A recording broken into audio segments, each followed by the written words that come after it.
For our beading lesson today, I'm just going to show you a really easy way to embellish chain using deer tan leather. So what you need to do first is choose your chain.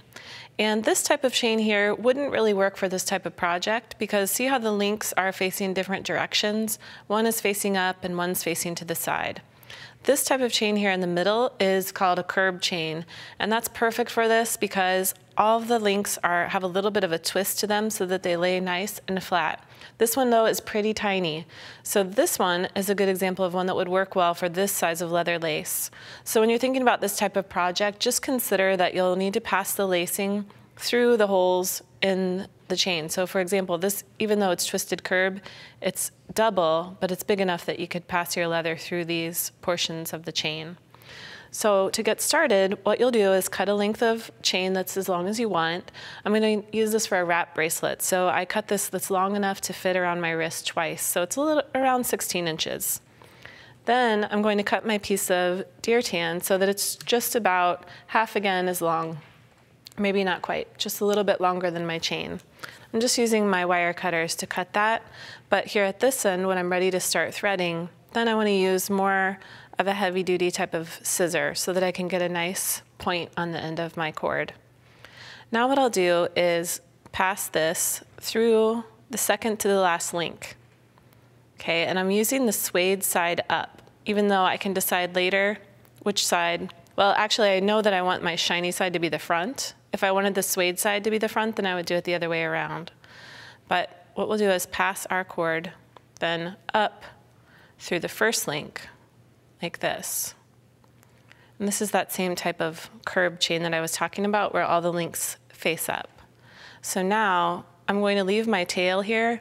When I'm ready, what I can do is glue this down, and I'll just use a little bit of glue that's suitable for leather. I like to use the gel type, and this is going to dry really quickly too, so I can get working right away.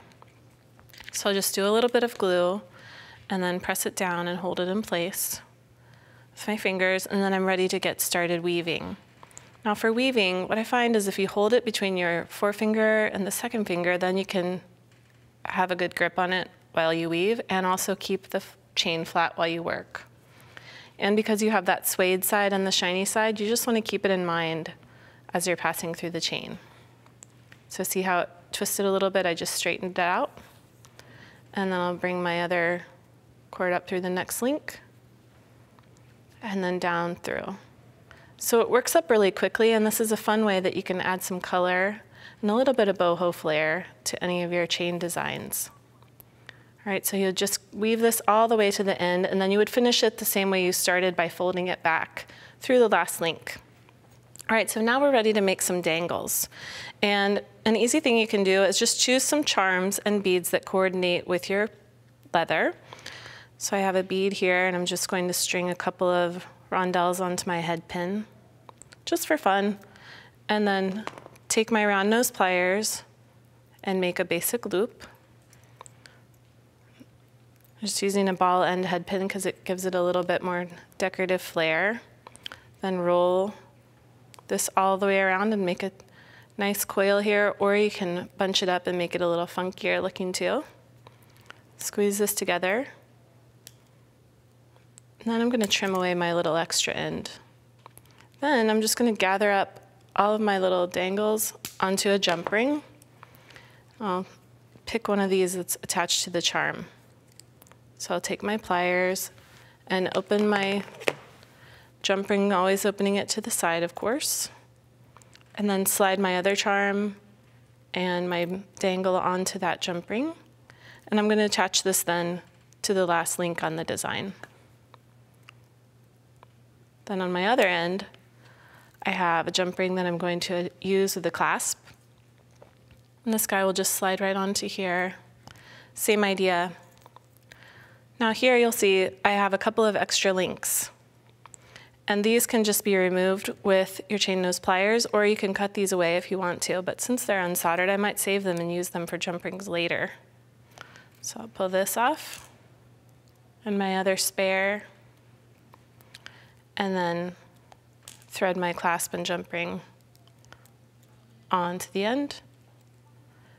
And then I have a piece that I can coil around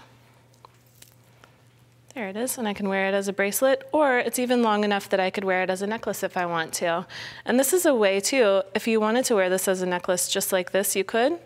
Or you could attach two together and have a necklace that's a little bit asymmetrical if you wear it to the side. Now, one more idea for embellishing this type of chain is the necklace here. It's the same idea, but along the sides here I used blue to go with my beads, and I just created two beaded strands there through the center. And this is a really great way to use all these boho beads we've been talking about this season, or you could change those out for crystal and make it a totally different style.